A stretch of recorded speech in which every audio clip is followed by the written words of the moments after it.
তুমি আমাকে বলতে পারো যে পৃথিবীর সবথেকে পুরাতন ধর্ম কোনটি, প্রাচীন ধর্ম কোনটি? পৃথিবীর প্রাচীনতম ধর্ম কোনটি? সাধারণভাবে এমন একটা বইয়ের নাম বলো যে বইটা এখন পর্যন্ত অপরিবর্তিত, ওই বইটা কোনো পরিবর্তন হয় নাই, শুরুতে যেমন ছিল এখনো তেমনই রয়েছে। কিছুদিন আগে আমি ইউটিউবে একটি চ্যাট জিপিটি এআই সম্পর্কিত ভিডিও আপলোড করেছিলাম, যেখানে আমি চ্যাট জিপিটিকে কয়েকটি প্রশ্ন করেছিলাম এবং সেই ভিডিওটি আপনারা অনেকেই দেখে এবং কমেন্টে অনেক মানুষ বিভিন্ন ধরনের প্রশ্ন করতে বলেছেন চ্যাট জিপিটি এআইকে।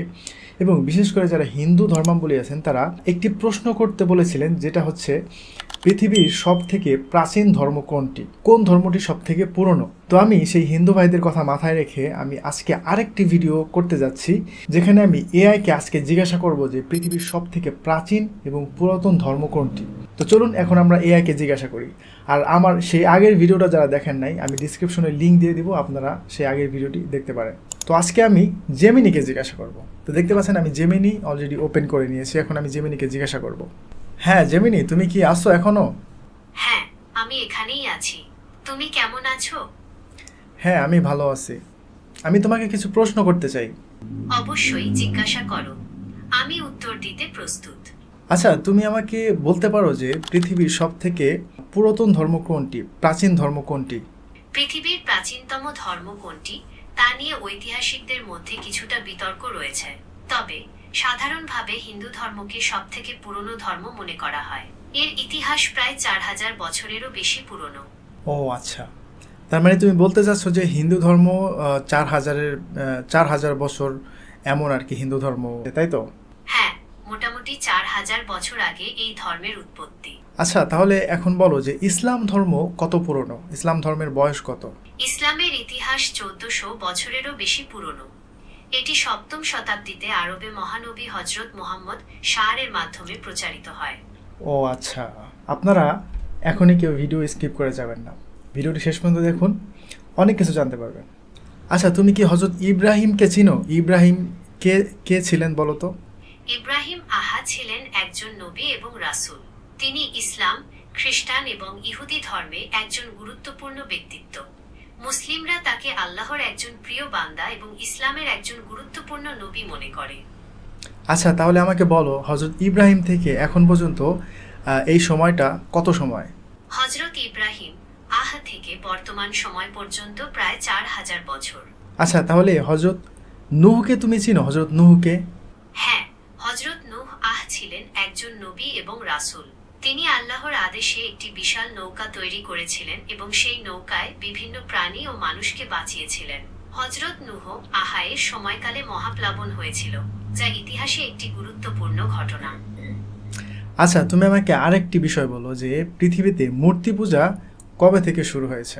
পৃথিবীতে মূর্তি পূজা ঠিক কবে থেকে শুরু হয়েছে তা স্পষ্ট করে বলা কঠিন, তবে ঐতিহাসিক ও প্রত্নতাত্ত্বিক প্রমাণ থেকে জানা যায় প্রাচীন মেসোপটেমিয়া, মিশর এবং ভারত সহ বিভিন্ন সভ্যতায় খ্রিস্টপূর্ব কয়েক হাজার বছর আগে থেকেই মূর্তি পূজার প্রচলন ছিল।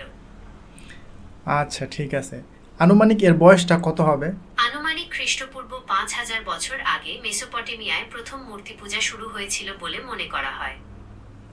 ওকে, হজরত নূহ থেকে এখন পর্যন্ত এই সময়টা কত সময়? হজরত নূহ থেকে বর্তমান সময় পর্যন্ত প্রায় 6500 বছর।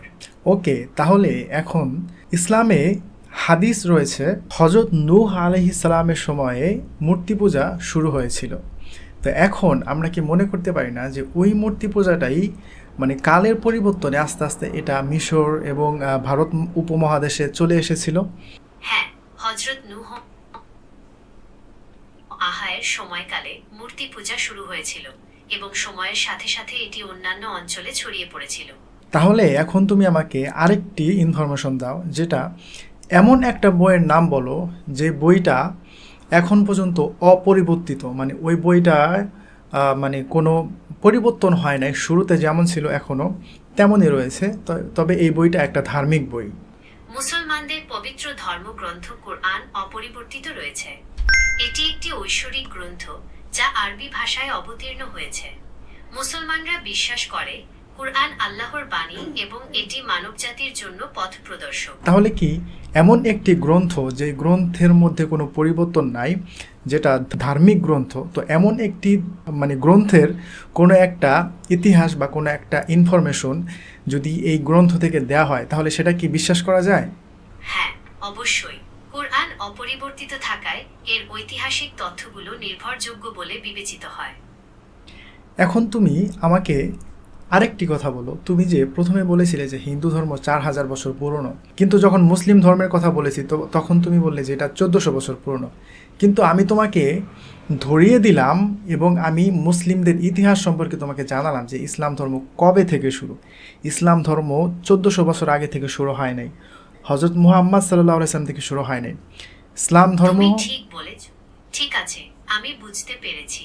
তুমি ইসলামের ইতিহাসের সময়কাল নিয়ে জানতে চেয়েছিলে। যেহেতু ইসলামে হজরত আদম থেকে শুরু করে সকল নবী রাসূলগণের কথা উল্লেখ আছে, তাই এর ইতিহাস অনেক পুরনো। তবে হজরত মুহাম্মদ এর মাধ্যমে এই ধর্ম পূর্ণতা লাভ করে।